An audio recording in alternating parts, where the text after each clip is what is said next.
الحمد لله رب العالمين، والصلاة والسلام على سيد الأولين والآخرين وآله وصحبه الغر الميامين، ثم أما بعد. اللهم إنا نسألك علما نافعا ورزقا طيبا وعملا متقبلا، اللهم آمين يا رب العالمين. حديثنا اليوم إن شاء الله تعالى عن الأسرة في الإسلام.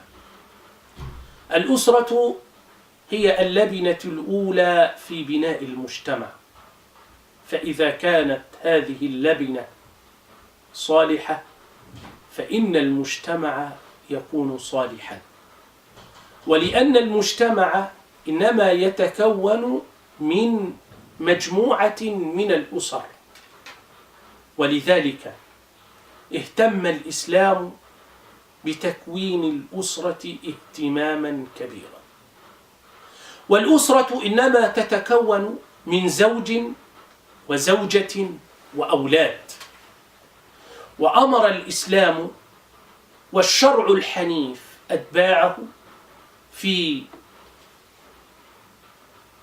أن يحسنوا اختيار عناصر وأفراد هذه الأسرة.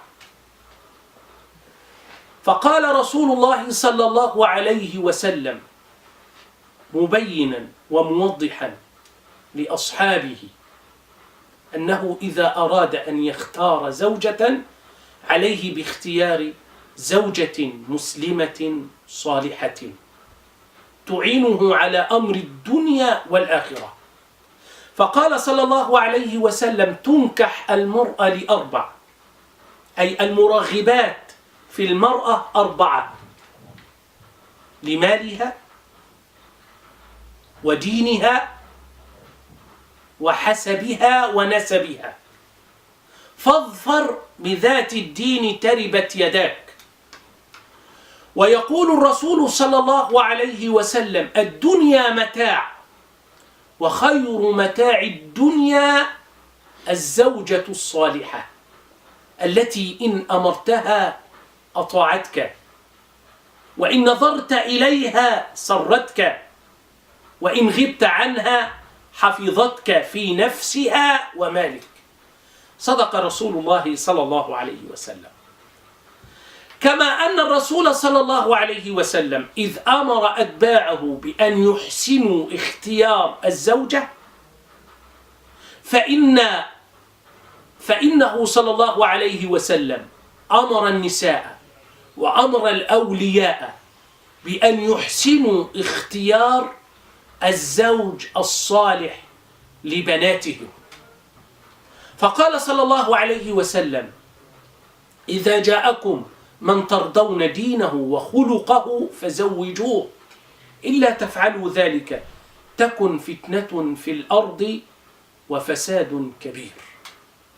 وقد جاء رجل إلى عبد الله بن عمر رضي الله عنه وأرضاه ورضي الله عن أبيه، فقال يا ابن عمر إن لي بنتا ليس لي إلا بنتا واحدة، فمن أزوجها؟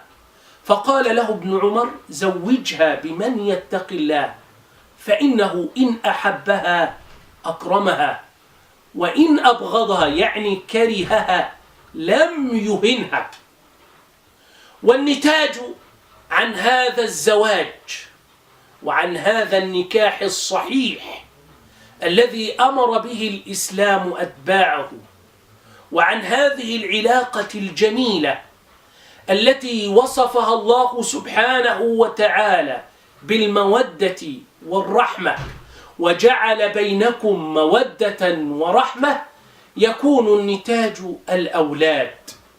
وهنا تكون المسؤولية الكبرى، تكون المسؤولية الكبرى والعظيمة من الأبوين الأب والأم نحو الأبناء، فعليهم أن يحسنوا تربيتهم، وعليهم كما يحسنوا وكما تقديم الطعام والشراب والكساء أن يحسنوا أيضا تقديم الطعام الخلقي قبل الطعام البدني، لأن الرسول صلى الله عليه وسلم يوضح أن الأولاد أمانة في أعناقنا نسأل عنها أمام رب العالمين. فقال صلى الله عليه وسلم في الحديث المتفق عليه: كلكم راع وكلكم مسؤول عن رعيته. فالإمام راع ومسؤول عن رعيته، والرجل في أهله راع ومسؤول عن رعيته، والمرأة في بيت زوجها راعية ومسؤول عن رعيته. وبين الرسول صلى الله عليه وسلم أن الإنفاق على الأولاد وتقديم الطعام والشراب يكون سببا لمغفرة ذنوب لا تكفرها الصلاة ولا الصيام. فقال صلى الله عليه وسلم: إن من الذنوب ذنوبا لا يكفرها، أي لا يغفرها الله سبحانه وتعالى ولا يمحوها، لا يكفرها إلا السعي على العيان. وبين الرسول صلى الله عليه وسلم أنه يجب على المسلم ألا يفرق في التربية ولا في المعاملة ولا في الأخلاق ما بين الولد والأنثى.